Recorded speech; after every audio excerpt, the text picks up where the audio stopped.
Routine दिनचर्या रोज़मर्रा के काम इसी चीज़ पर डिपेंड होते हैं। अजान की आवाज़ होती है।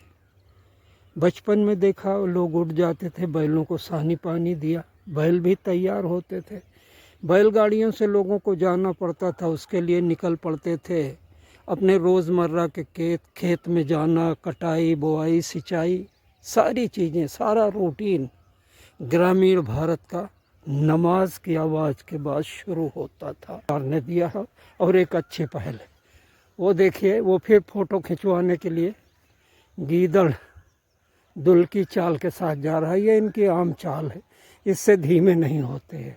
सुबह ना आता तो शायद इनका दर्शन भी बड़ा मुश्किल था, क्योंकि इनके आवाज़ फिर वही कहानी उठेगी, हम लोगों ने जो बर्बाद किए। लेकिन मैं एक चीज़ के लिए तारीफ़ करूँगा कि इस इलाके में जिसकी तरफ हम बढ़ रहे हैं, हमारे गांव के पड़ोसी हिंदू भाइयों का इलाका है, यहाँ पर जंगल की शक्ल में ज़मीनें और पेड़ पौधे, जंगली झाड़ियाँ अभी पूरी तरह विलुप्त नहीं हुई हैं, खेत में नहीं बदले हैं, बाग बगीचे हैं, जिनकी वजह से इनका आवास सुरक्षित है। चलिए आगे।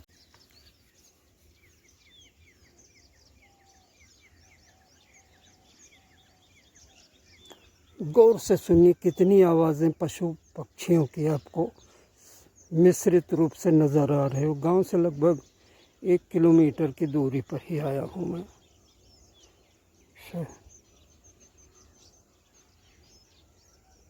कितनी बड़ी बड़ी घास है।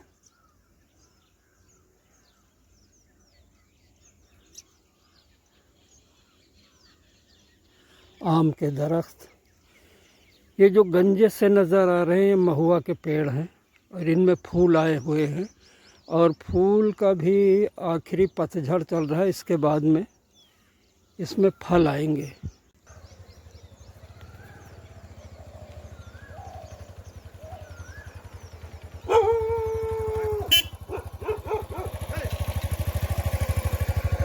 निकल गए हो?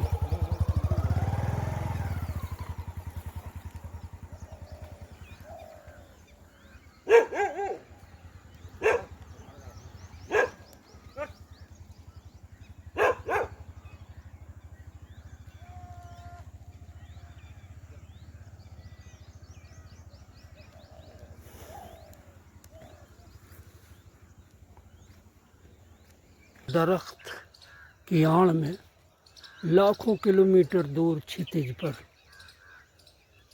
सूरज की सुर्ख रोशनी नज़र आ रही इन पेड़ों से। सूरज निकल चुका है सुबह का। मोर कहीं से अपनी सुरीली आवाज़ में सूरज का स्वागत कर रहा है, और शायद आवाज़ भी दे रहा है कि काहिल इंसानों उठ जाओ, प्रकृति ने तुम्हें जगाने का अलार्म बजाने के लिए मुझे आदेश दे दिया है। सुर्ख सूरज, अगर ये गर्म चिराग कुदरत ने आसमान के रास्ते पूरी दुनिया को रोशन करने के लिए, ज़िंदगी देने के लिए न भेजा होता तो इस कायनात का क्या होता। लेकिन वही है, हमारे देश के विद्वानों ने कहा है, अति का भला न सुख, अति का भला न बोलना, अति की भली न चूप, अति का भला न बरसना, अति की भली न धूप। यानी सही पूछें तो अति कहीं भी नहीं। एक शोर सुन रहे ना, ये उड़ती हुई टिटहरी है, बहुत इरिटेट होती है जब खेतों से हम गुजरते हैं।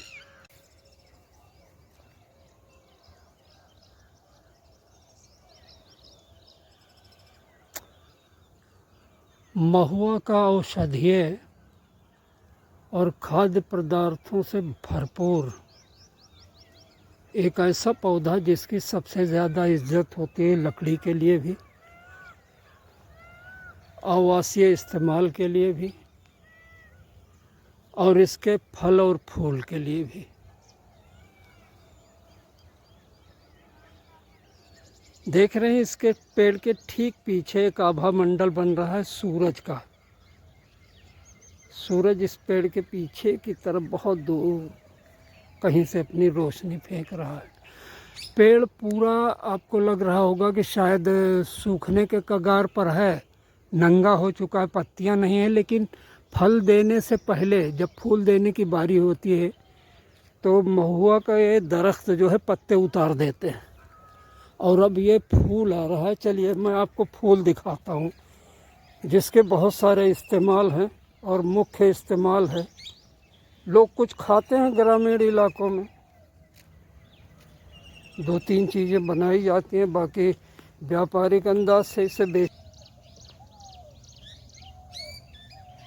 दोस्तों पहचानिए ये क्या है,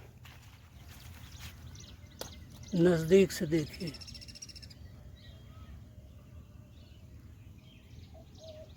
नहीं बता सकते आप लोग, क्योंकि मैं जानता हूँ कि विदेशों तक में गांव और गांव से गुजरता हुआ हाई टेंशन का तार देख रहे हैं, जिनके ऊपर से गया है, नीचे कोई पेड़ नहीं है। इनको लेकर पश्चिमी उत्तर प्रदेश में एक आंदोलन भी उठ खड़ा हुआ था। पिछले साल मैंने कवरेज भी किया था। किसान कह रहे हैं कि जिन खेतों के ऊपर से ये गुजर रहे हैं उनकी ज़मीन बंजर होती है, उनके खेतों पर इनकी चुंबकीय शक्ति का, बिजली का बड़ा बुरा असर पड़ता है, फसलें तबाह होती हैं और उनका सर्किल रेट गिर रहा है। इसको लेकर पश्चिमी उत्तर प्रदेश के समृद्ध और बड़े किसानों ने पिछले साल दिल्ली के जंतर मंतर पर एक बड़ा डिमॉन्स्ट्रेशन किया था। हकीकत कितनी है, क्योंकि विकास, प्रगति, समृद्ध और सिविलाइजेशन का प्रतीक बने बिजली के ये हाई टेंशन खंभे रोशनी देते हैं, फैक्ट्रियां जगमगाते हैं और प्रगति के पथ पर आगे बढ़ने में बहुत बड़ी भूमिका निभाते हैं। लेकिन उनका कहीं एक पक्ष ये भी है कि इनसे तबाही, बर्बादी या किसानों के नुकसान का अगर कोई ऐसा है तो अभी तो इस पर कोई सरकारी रिपोर्ट नहीं है। इसमें कितनी सच्चाई है, कितनी हकीकत है, लेकिन ये लगभग हर इलाके से गुजरते हैं, खेतों के ऊपर से, और ज़रूरत किसानों को भी इनकी पड़ती है। लेकिन विरोध का ये सुर उठा है और उसके बाद में फिर उसमें कोई बहुत ज़्यादा दिन तक चला नहीं।